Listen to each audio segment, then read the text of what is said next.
Hi guys, welcome back. இன்னொரு இன்ட்ரெஸ்டிங்கான simple easy வீடியோல மீட் பண்றோம். இன்டெக்ஸ் கொஸ்டின் 3.2ல இருக்கும். Okay, can you store a copper sulphate solution in zinc பாட்னு கேக்குறாங்க. காப்பர் சல்ஃபேட் என்னது? CuSO4. ஜிங்க் பாட்னா ஜிங்க்ல வச்சா ரியாக்ஷன் நடந்துருச்சுன்னா ஸ்டோர் பண்ணக்கூடாது. ரியாக்ஷன் நடக்கலைன்னா ஸ்டோர் பண்ணிக்கலாம். ஏன்னா எதுவும் ஆக போறது இல்லை. அதான மீனிங்க. கரெக்டா? ஜிங்க் பாட்டில் வைக்கிறீங்க, அப்ப ஜிங்க்கும் காப்பர் சல்ஃபேட் சொல்யூஷனும் ரியாக்ட் பண்ணக்கூடாது. ரியாக்ட் பண்ணுச்சுன்னா அப்ப வச்சு யூஸ் இல்ல, மாறிடும். அதான மீனிங். புரிச்சுல? சோ இப்போ இது ரியாக்ஷன் நடக்குமா நடக்காதான்னு பார்க்கணும். அதுக்கு மல்டிபிள் வேஸ் இருக்கு. நான் எப்பயுமே ஈஸியான, நம்ம உங்களுக்கு தெரியும், நம்ம எப்பயுமே ஈஸியான வே தான் யூஸ் பண்ணுவோம். அதையும் சொல்றேன். அப்புறம் உங்களுக்கு மேத்தமெட்டிக்கல் வேயும் சொல்றேன். ரெண்டுமே சொல்றேன். ரியாக்டிவிட்டி சீரியஸ் தான் எப்பயுமே தம் ரூல். இந்த சாப்டர்ல நீங்க பிஸ்தானோன்னா ரியாக்டிவிட்டி சீரிஸ் நல்லா படிச்சுக்கோங்க. காப்பர் ஜிங்க் யாரு மோர் ரியாக்டிவ்? நேரம் சொல்லியிருப்பீங்க. ஜிங்க் மேல இருக்கு, காப்பர் கீழே இருக்கு. Zinc more reactive. மோர் ரியாக்டிவா இருக்கிறவனுக்கு பவர் ஜாஸ்தி. அப்ப என்ன பண்ணுவானா, அவனால இவனை அடிச்சு துரத்த முடியும். துரத்திட்டு ஜிங்க் சல்ஃபேட்டு போயிட்டு காப்பரை தனியா சிங்கிளா விட்டுருவாங்க. அது வந்து இந்த பாய் பெஸ்டி கிஸ்டின்னு வாங்க, அந்த மாதிரி ஜிங்க் நினைச்சா அடிச்சு துரத்திட்டு காப்பரை தனியா கொண்டு வந்துட முடியும். சோ அப்படி அப்படின்னா என்ன அர்த்தம்? ரியாக்ஷன் நடக்குது. அப்போ ஸ்டோர் பண்ணக்கூடாது.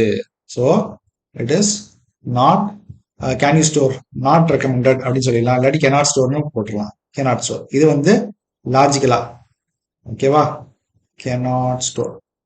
இது எப்படி சார் மேத்தமேட்டிக்கலா ப்ரூவ் பண்றது? அதாவது நம்ம என்ன பண்ணோம், E0 வேல்யூ வந்து பாசிட்டிவா இருந்துச்சுன்னா ஆட்டோமேட்டிக்கா ரியாக்ஷன் கனெக்ட் பண்ணோடனே ரியாக்ஷன் நடந்துடும். E0 ஆஃப் செல் வந்து பாசிட்டிவா இருந்துச்சுன்னா அப்ப அது பாசிட்டிவா இல்லையான்னு பார்க்கணும்.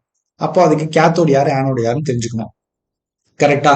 இதுல யாரு மோர் reactive? Again as I set, who is more reactive? Copper sulphate ஆக்சுவலா உடஞ்சிச்சுன்னா Cu2+ பிளஸ் SO4 மைனஸ்ன்னு இருக்கும். ஓகே, இதுல மோர் ரியாக்டிவ் யாரு? நான் என்ன சொன்னேன்? ஜிங்க் இஸ் மோர் ரியாக்டிவா? Zinc more reactive. மோர் ரியாக்டிவ்னா என்ன நடக்கும்?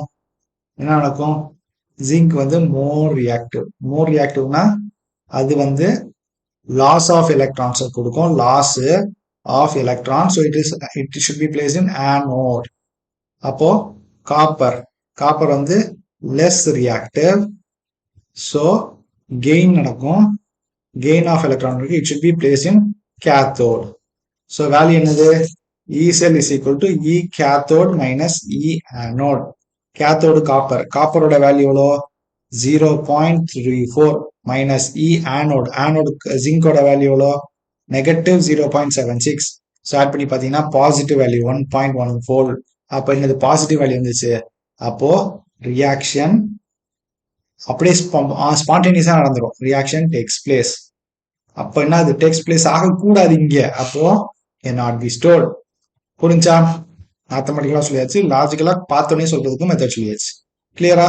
அடுத்த வீடியோல மீட் பண்ணலாமா? சேனலுக்கு மறக்காம சப்ஸ்கிரைப் பண்ணுங்க கைஸ். தேங்க்யூ.